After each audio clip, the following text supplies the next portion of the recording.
It's a rainy winter afternoon in Paris.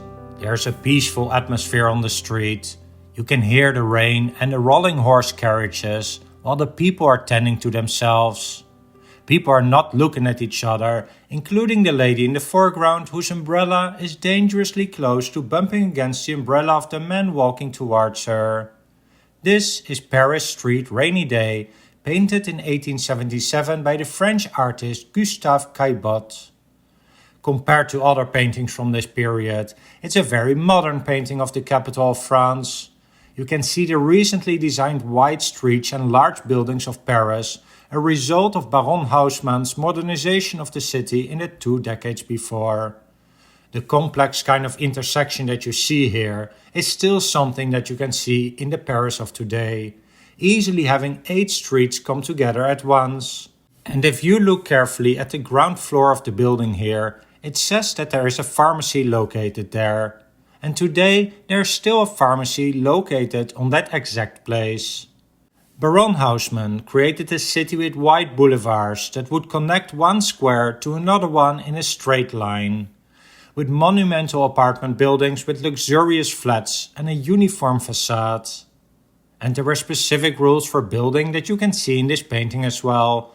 Depending on the neighborhood, buildings had to be 4 to 5 floors high, and the first and top floors needed to have balcony railings running the total length of the facade. Not only this city looks modern, the people are dressed accordingly in very fashionable clothes. The woman in the foreground wears a hat, veil, diamond earrings and a fur-lined coat, and the man is sharply dressed in his top coat, top hat, bow tie, buttoned waistcoat and open long coat. And their clothes, the umbrellas and even the cobbles are painted with great attention to detail. Fun fact, the umbrella may look familiar to us today, but at the moment this was painted, it was only invented in this shape 3 years earlier. Here you can see a sketch Caillebotte made in the same year, which clearly shows how he built up the elements in his painting. First the big picture, building some perspective, and only adding the people afterwards. The final work almost looks like a photograph instead of a carefully staged composition. The couple in the foreground is not set in the center, but to the right. Instead, inconveniently, there is a lamp post right at the center. Caillebotte was inspired by the developments in photography. You can see that the couple in the foreground is in focus and those in the background are somewhat out of focus, just like it would happen in a photograph. And the result of these innovations was immediately appreciated by the visitors of the Third Impressionist exhibition in 1877, as this work was the star of the show amid works by some more famous Impressionists. As a supporter of the Impressionist ideas, Caillebotte painted this outdoors, although not sitting in the rain. He was a wealthy man, and he had a large horse-drawn carriage with a lot of glass, so that he could comfortably sit inside there while observing the rainy scene in front of him. If I would ask you to name 3 Impressionist artists, I'm pretty sure that you won't mention the name Caillebotte. I expect people to mention the likes of Monet, Renoir and Degas. And for good reasons, as these artists were more productive and their works fit better with the core of the Impressionist ideas, which is to paint outside with spontaneous brushstrokes, capturing a fleeting moment in time. Well, at least one of these 3 characteristics applies to this work, which is that Caillebotte captured a fleeting moment during this rainy day. However, it is not a typical Impressionist work, as the style of this painting is much more realistic than artists like Monet and Renoir. I'm curious how you look at the works of Caillebotte compared to these other Impressionists.